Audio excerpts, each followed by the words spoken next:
O seu tempo é de 5 minutos. Não. Eminente deputada.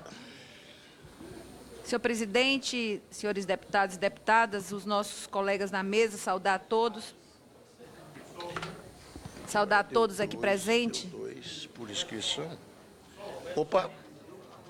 Não deu. Oi. Temos que aumentar o som, por favor. Bom, senhor presidente... Reponha o tempo da eminente colega.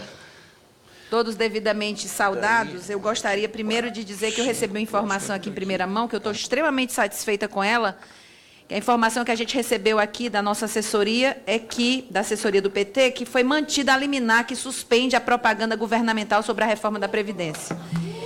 E isso para nós é motivo de alegria, por quê? Porque além de ser, eu sou jornalista, e além do caráter mentiroso da propaganda governamental, era criminoso também, porque ele mais escondia do que mostrava.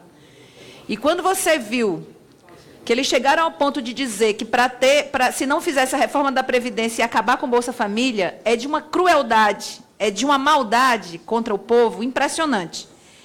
Eu já tenho falado aqui, vou repetir, desde a incorporação do Ministério da Previdência ao Ministério da Fazenda, a gente já percebe o caráter fiscalista dessa reforma.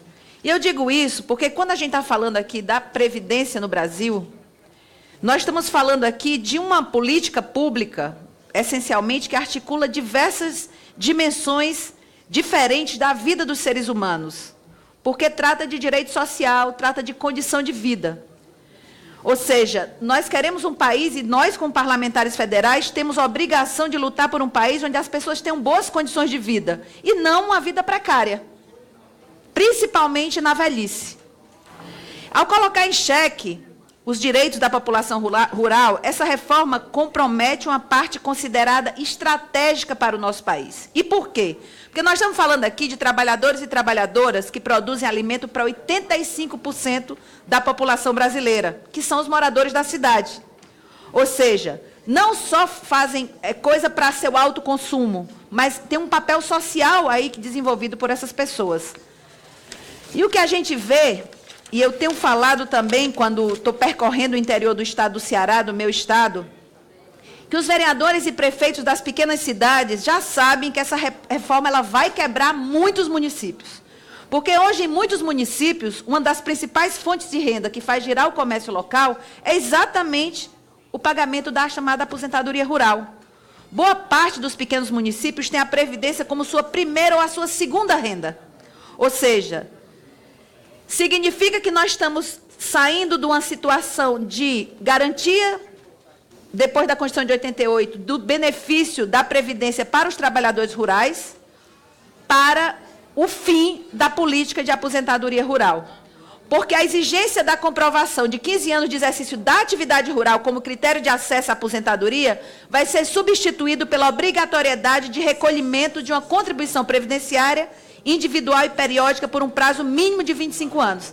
E aí, gente, vamos imaginar esse percentual, fazendo aqui os cálculos.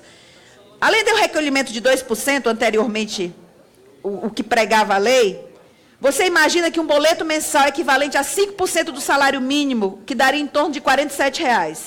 Pensando numa família de 4 pessoas, ela teria que dispor mensalmente de aproximadamente R$ 200 só para pagar essa exigência, para que, caso as pessoas tivessem o direito, e comprovando a sua aposentadoria.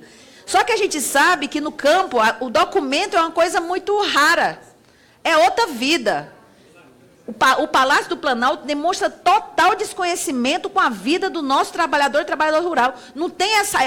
as coisas são muito mais na confiança, na base... Não existe o documento comprobatório das relações que se estabelecem no campo, muitas vezes. Então, você imagina que alguns integrantes dessa mesma família, que não vão poder pagar esse valor, não vão ter direito à aposentadoria. E aí eu queria destacar, agora por fim, a questão das mulheres em especial. Porque a gente sabe, primeiro já é um crime você estabelecer que o trabalhador urbano e rural ele vai ter o mesmo tempo de serviço e o tempo de contribuição. Porque as condições de trabalho no campo, que o deputado Assis do Couto fez um trabalho muito bom através de uma cartilha, que diz de forma muito clara, conta dos efeitos do sol, contato com os agrotóxicos e dependendo da atividade, dos horários de trabalho, essas condições são muito mais penosas do que as condições enfrentadas por pessoas que vivem no meio urbano. Em se tratando das mulheres, piora ainda mais, porque até então, até ter o reconhecimento delas como seres que trabalhavam na roça, muitas vezes era comum o marido dizer assim, não, ela me ajuda, era considerada do lar, e ela me ajuda na roça. Quando, na verdade, as mulheres urbanas têm a chamada dupla jornada de trabalho, ou seja, trabalham fora e trabalham quando chegam em casa, as do campo têm tripla jornada de trabalho. Elas cuidam dos afazeres domésticos, de toda a função reprodutiva, elas ajudam o marido na roça, ou seja, elas se submetem a uma situação muito mais grave, muito mais dura.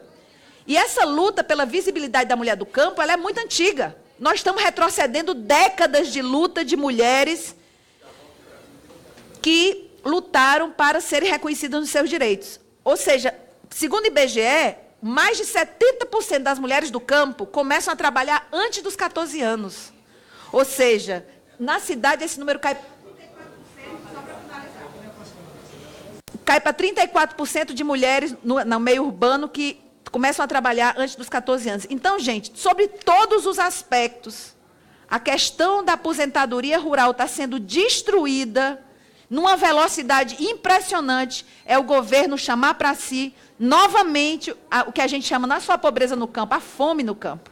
Nós estamos falando aqui de uma política pública que distribui renda, que é hoje a previdência e a aposentadoria. Portanto, eu finalizo dizendo que é lamentável que os nossos trabalhadores rurais, com a vida tão sofrida, ainda tenham que passar, no final da vida, por um vexame desse. Obrigado, senhor presidente. Presidente, só uma observação rápida. Tem votação nominal. De que esvaziou aqui, eu tenho que sair também. Tá Então, certo. estou percebendo que Eu quero... ou a gente fica um só aqui falando, não sei qual... Confirmar?